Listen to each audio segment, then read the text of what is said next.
Indented labor migration from India. What is the meaning of indented labor?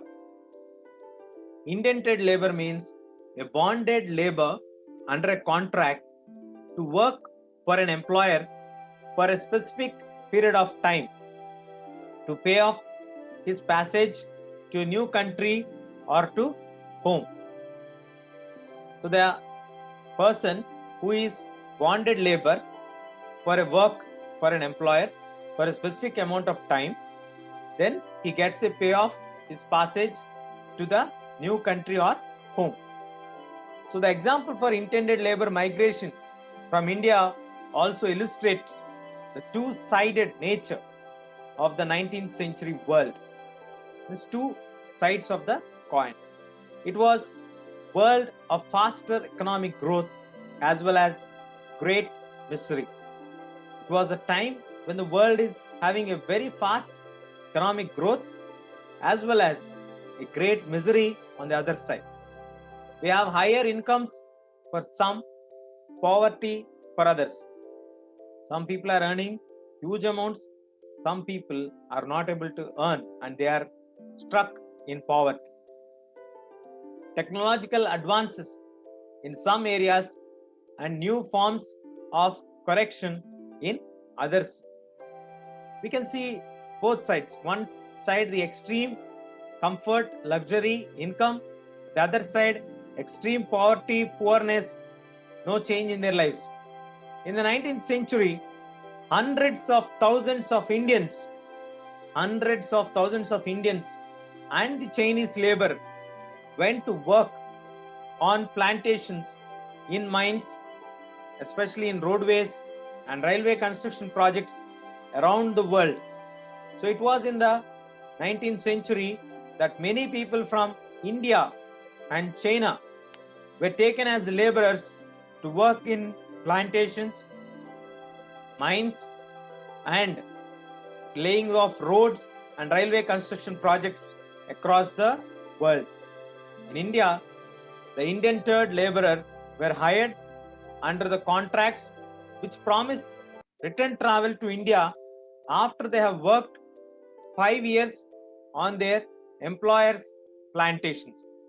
As I told you, intended laborer means you have to work as a bonded laborer for certain amount of time. Let it be 3 years, 5 years. So once you work for 3 years or 5 years, you get a return travel free because you have worked for certain amount of time from the employer. So like that, from India, we have indented laborers getting hired and were taken for other countries. After 5 years, they will be returning back because they get the travel benefit there. Most Indians, indented workers came from the present day states of Uttar Pradesh, Bihar, Central India, and the dry districts of Tamil Nadu. So the states of UP, Bihar, Central India, and some parts of dry regions in Tamil Nadu were the most people from where we used to get the Indians indentured workers. And these people used to work in cottage industries, land rents got declined, lands were cleared for mines and plantations. Why these people are going there? Because their cottage industries were declined, their land rents were increased, land was cleared for mines and plantations. All this affected the lives of the poor. They failed to pay their rents, became deeply indebted, got into the debts, and were forced to work or to migrate in search of work. The main destinations of Indian indentured migrants were the Caribbean islands like Trinidad, Guyana, and Suriname, Mauritius, and Fiji. These were the places where Indians were taken as intended laborers. Tamil migrants went to Ceylon, and Malaya means Malaysia, where the intended workers were also recruited for tea plantations in Assam region. Now, these people were taken from India to Caribbean islands, Mauritius, Fiji, and some people from Tamil Nadu also went to Ceylon and Malaysia or Malay. Recruitments was done by agents engaged by employers and paid a small commission for the recruiting person, the agents. Many migrants agreed to take up work hoping to escape from poverty, from oppression in their own home villages. Why did the people want to take such kind of jobs? Why they want to go to other countries as laborers? Because they want to escape from poverty, the oppression which is happening in their villages.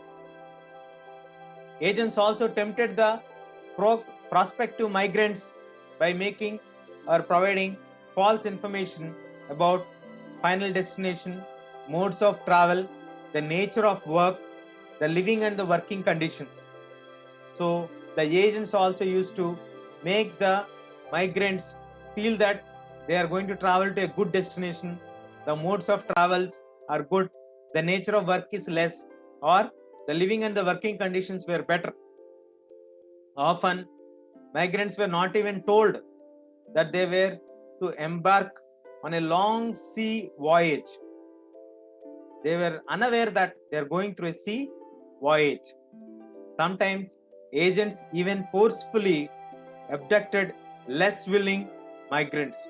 So they used to take off the people, though they are not willing much, they used to take them and they used to force them into the voyage. It was in the 19th century that they have been described as new system of slavery. This indenture has been described as new system of slavery. On the arrival to the plantation, once they go to the plantation, the laborer would find the conditions to be different from what they have been imagining, what they have been told. The living and the working conditions become harsh, and there were very few legal rights for them. But the workers discover this point in their own way of serving and surviving.